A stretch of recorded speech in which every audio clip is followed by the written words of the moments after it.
नमस्कार, मैं महेश त्रिपाठी और आप देख रहे हैं देश की बात। आज हम आपको शादियों पर किए गए ऐसे सर्वे के बारे में बताएंगे जो सर्वे 32 वर्षों तक चला। शायद शादी पर किया गया ये सबसे लंबा सर्वे होगा जो 32 साल तक चला। इस सर्वे की रिपोर्ट कहती है कि अगर वैवाहिक जीवन में निराशा या तनाव हो तो पुरुषों में मौत का खतरा 19% तक बढ़ जाता है। ये स्टडी इजराइल की टेल अवीव यूनिवर्सिटी ने 32 साल तक की है और 32 वर्षों के बाद अब जाकर जो नतीजे सामने आए हैं वो बड़े चौंकाने वाले हैं और इसीलिए हमने ये तय किया कि हम इस विषय पर आपके साथ एक छोटी सी चर्चा करेंगे।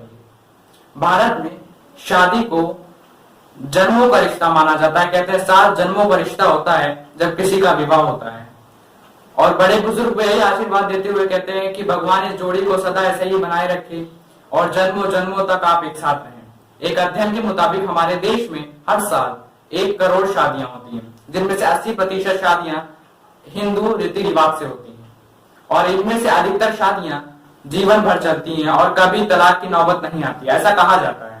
उदाहरण के लिए 135 करोड़ लोगों के भारत में तलाक की जो दर है वो सिर्फ 1% है। यानी अगर 100 शादियां हुई तो उसमें सिर्फ 1 शादियों में तलाक की नौबत आती है, बाकी शादियां अटूट बंधन की तरह चलती चली जाती हैं। यानी 99% शादियां जीवन भर चलती हैं। तो क्या ये मान लिया जाए कि अब वो 99% शादियां बिल्कुल सफल हैं और उन शादियों में सब लोग बहुत खुश हैं?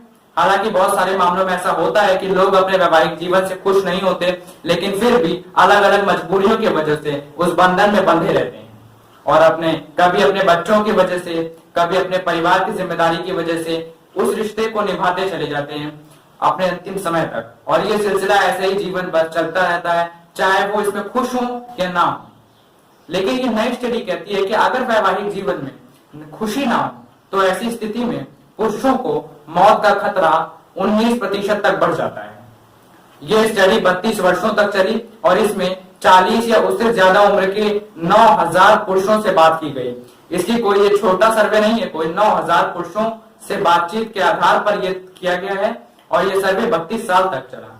इस दौरान इन लोगों से उनके वैवाहिक जीवन को 1 से 4 के बीच रेटिंग देने के लिए कहा गया है। इनमें जिन लोगों ने कहा कि वो अपनी शादियों से खुश नहीं है, उनमें लगभग 70% लोगों ने हार्ट या ब्रेन स्ट्रोक का खतरा ज्यादा देखने को मिला। इस स्टडी में एक और अहम बात यह भी कही गई कि ऐसी शादियां जिनमें पति पत्नी खुश ना हो वो धूम्रपान करने जितना ही खतरनाक होती है। यानी जितना आपके शरीर को धूम्रपान करना पड़ता है, जितना नुकसान आपको पहुंचाता है, उतना ही नुकसान शादी का तनाव भी पहुंचाता है। यानी अगर आप धूम्रपान नहीं करते लेकिन अपने वैवाहिक जीवन में खुश नहीं है, आपका वैवाहिक जीवन तनावपूर्ण है, तो फिर समझ लीजिए आप हर दिन, हर घंटे, हर मिनट धूम्रपान करने जितना ही खुद को बीमार बना रहे हैं। इस स्टडी को भारत के संदर्भ में भी समझने की जरूरत है, क्योंकि ये स्टडी इजराइल में हुई। आपको लगेगा कि भारत में ये लागू नहीं होता, तो अगर हम इसे लोकलाइज करें भारत के हिसाब से तो क्या सामने आएगा? हमारे देश में समाज ऐसी उम्मीद करता है कि शादियां जीवन भर चलेंगी और शादियां चलती भी हैं ज्यादातर। हिंदू धर्म में तो मान्यता है कि शादियां 7 जन्मों का रिश्ता होती हैं और शायद यही वजह है कि भारत में तलाक बहुत कम होता है, जबकि दूसरे देशों में ऐसा नहीं। आप इन आंकड़ों पर नजर डालिए। कनाडा में 100 में से 38 शादियां टूट जाती हैं, यानी 38% शादियां टूट जाती हैं। ऑस्ट्रेलिया में भी 38% शादियां टूट जाती हैं। ब्रिटेन में 42% शादियों में तलाक हो जाता है। अमेरिका में 46% शादियों में टूट जाती हैं। फ्रांस में जो तलाक की दर है वो सबसे ज्यादा है, 55%, यानी आधे से ज्यादा शादियां फ्रांस में चलती ही नहीं है। और रशिया में भी ये आंकड़ा 51% है।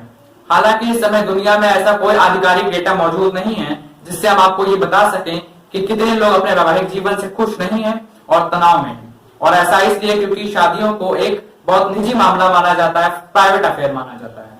और जरूरी नहीं कि जब कोई सर्वे किया जाए तो लोग खुलकर अपनी मन की बात बता ही दें। आज भी हमारे समाज में बहुत सारे लोग ऐसे होते हैं और शादियां ऐसी होती हैं जो नहीं चल रही होती, जिनमें बहुत तनाव होता है, पति पत्नी के संबंध ठीक नहीं होते हैं, लेकिन वो समाज के डर से और सामाजिक दबाव की वजह से लोग कभी भी अपनी खराब शादियों के बारे में बाहर बात नहीं करते। इसे खराब माना जाता है और कहते हैं कि 4 दीवारी के अंदर इस पूरे मामले को सुलटा लेना चाहिए, बातचीत कर लेनी चाहिए पड़ोसी को पता नहीं चलना चाहिए कि हमारे घर में क्या हो रहा है। लेकिन हमें लगता है कि अगर बात जान पर आ जाए, आपकी जान ही अगर खतरे में आ जाए, तो इस विषय पर चर्चा करना बहुत जरूरी हो जाता है। और इसीलिए आज हमने इस पर छोटी सी एक रिसर्च करी है, कुछ पुस्तकों की मदद ली है। वर्ष 2012 में अमेरिका के मशहूर लेखक डेना एडम शेपिरो ने एक किताब लिखी थी, जिसमें उन्होंने बताया था कि 100 में से सिर्फ 17% कपल अपने पार्टनर्स के साथ खुश हैं। यानी सोचिए, 100 में से 17% कपल ऐसे हैं जो खुश हैं। एक और लेखक हैं विकी लार्सन, उन्होंने ये लिखा कि हर 10 में 6 कपल अपने रिश्ते को लेकर तनाव महसूस करते हैं। हर 10 में से 4 लोगों ने ये कहा कि वो अपने पार्टनर्स को छोड़ने के बारे में सोच रहे हैं। अगर भारत में बात करें तो यहाँ लोगों के वैवाहिक जीवन में चाहे कितना भी तनाव क्यों ना हो, लेकिन हमारे यहाँ शादियां चलती चली जाती हैं और आखिरी सांस तक ये रिश्ते निभाए जाते हैं, चाहे झूठे ही हो। और इसका सबसे बड़ा कारण है भारत में होने वाली अरेंज मैरिजेस। अरेंज मैरिजेस का मतलब होता है कि आपसी दो परिवारों की आपसी सहमति से होने वाले विवाह, जिसमें दो परिवार बहुत महत्वपूर्ण रोल निभाते हैं, जिसमें वर वधू समाज और दोनों पक्ष के परिवार वालों की रजामंदी शामिल होती है। और परिवार मिलकर ये तय करते हैं कि बच्चों की शादियां कहाँ होंगी। एक रिसर्च के मुताबिक भारत में 90% अरेंज मैरिजेस होती हैं और हर 100 में से 90 शादियों में वर वधू समाज और दोनों पक्षों के परिवार वालों की रजामंदी होती है। एक सर्वे में यह भी पता चली थी बात कि भारत में % युवा अरेंज मैरिजेस को ही सही मानते हैं और भारत में ये परंपरा आज से नहीं सदियों से चली आ रही है और भारत में कम शादियां टूटने की एक बड़ी वजह यही मानी जाती है। दूसरी वजह यह है कि हमारे देश में तलाक को बहुत गलत माना जाता है। सामाजिक रूप से इसे स्वीकार नहीं किया जाता। किसी का तलाक हो जाए तो उसे एक अलग नजर से देखा जाता है, सोचा जाता है कि इस व्यक्ति में जरूर कोई ना कोई कमी होगी, इसलिए उसका तलाक हुआ।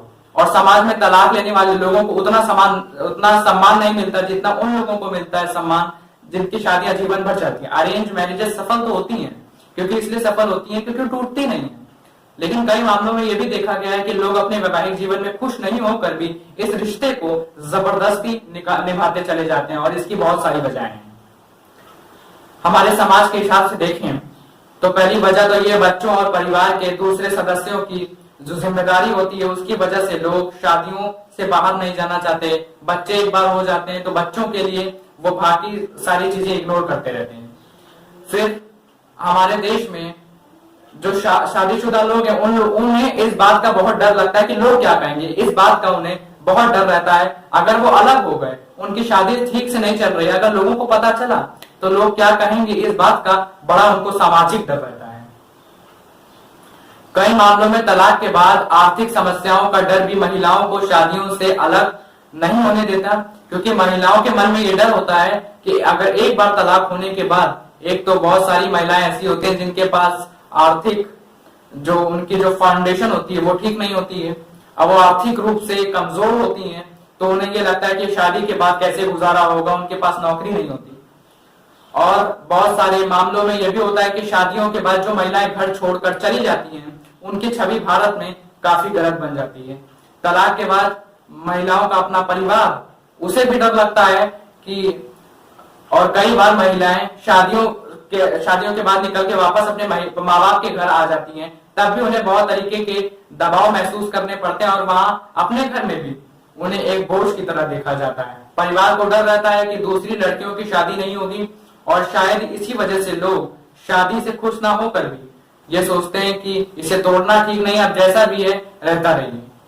बहुत सारी महिलाएं हमारे देश में आज ऐसी हैं जो अपनी शादियों से खुश नहीं, लेकिन शादियों से बाहर निकलना उनके पास कोई विकल्प नहीं है, आर्थिक रूप से बहुत कमजोर है, उनके अपने परिवार अब उन्हें दोबारा स्वीकार नहीं करेंगे और उनके पास जाने के लिए कोई जगह ही नहीं है।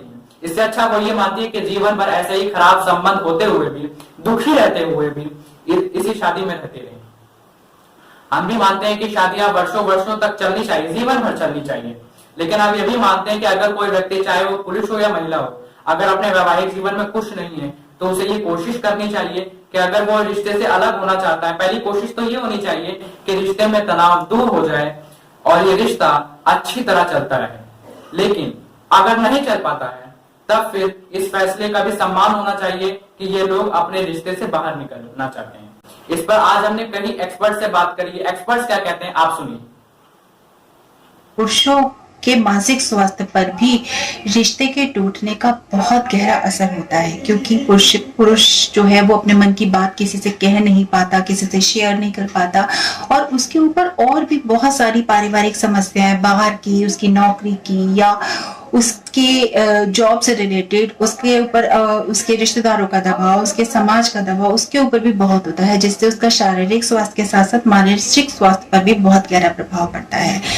अगर हम रिश्तों को बनाकर नहीं रख पाते हैं, हमारी आपस में नहीं बन पाती है, तो बेहतर ये है कि उन रिश्तों को ढोने से बेहतर है कि हम उस रिश्तों को समाप्ति की ओर बढ़ें, या हम एक अच्छे अंजाम उसको एक जगह रोक करके लाइफ में आगे मूव ऑन करें, ताकि हमारी फिजिकल हेल्थ बेटर हो, हमारे परिवार के बाकी सदस्यों की हेल्थ बेटर हो, हमारा जो पार्टनर है उसे भी हम मानसिक रूप से क्यों ही प्रताड़ित करें इस तरह के रिश्ते में बंद कर, या इन रिश्तों को खींच कर। तो वैवाहिक जीवन में अगर संबंध अच्छे नहीं रहते तो रिश्तों में खटास आ जाती है, तो उससे तनाव होता है, आपका मानसिक स्वास्थ्य बिगड़ जाता है। लेकिन हमारे देश में मानसिक स्वास्थ्य की चिंता किसने की है? हमारे देश में तो मानसिक स्वास्थ्य कोई बड़ा मुद्दा है ही नहीं। और धीरे धीरे आपने ये भी देखा होगा कि परिवारों में लोग चिड़चिड़े होने लगते हैं, लोगों को जल्दी गुस्सा आने लगता है, और उसके वजह से और लड़ाई होती है, और लोग एक दूसरे के व्यवहार की शिकायत करने लगते हैं, कहने लगते हैं आजकल ये चाहे वो पुरुष हो या चाहे स्त्री हो, कहने लगते हैं इन्हें बार बार पर गुस्सा आ जाता है, बार बार पर लड़ाई होने लगती है, और ये फिर बार बार ये बढ़ती चली जाती है। मानसिक स्वास्थ्य छोड़ दीजिए, जो नई स्टडी आई है जो वो ये बताती है कि मानसिक स्वास्थ्य के साथ साथ अब ये आपके शारीरिक स्वास्थ्य पर भी बुरा असर डालती है। और ये स्टडी पुरुषों पर की गई है। पुरुषों में, ऐसे पुरुषों में उनका जो मृत्यु होने की जो चांस है वो 19% ज्यादा हो जाते हैं। तो इसलिए संभल कर रहिए, अपने रिश्तों को सही कीजिए, और पहली कोशिश तो ये होनी चाहिए कि आप अपने रिश्तों को तनाव से बिल्कुल दूर ले जाकर ठीक करिए। आपस में एक दूसरे के साथ बात कीजिए और देखिए कि समस्या कहां पर है, उसे फिक्स कीजिए। और अगर नहीं कर पाते हैं तो फिर ये सोचिए कि एक दूसरे को कितना ज्यादा मानसिक रूप से, शारीरिक रूप से इतना प्रताड़ित करने के बजाय आपको अलग अलग रास्तों पर जा सकते हैं। लेकिन उसके लिए आपको समाज में अवेयरनेस की जरूरत होगी, जागरूकता की जरूरत होगी, और हमें बहुत सारे बदलाव अपने समाज में, अपनी स्थितियों में लाने होंगे। आशा है आपको ये समझ आया होगा। चलिए आज के लिए बस इतना ही, मिलते हैं आपसे जल्दी। तब तक के लिए घर पर रहें, सुरक्षित रहें। जय हिंद, जय भारत, नमस्कार।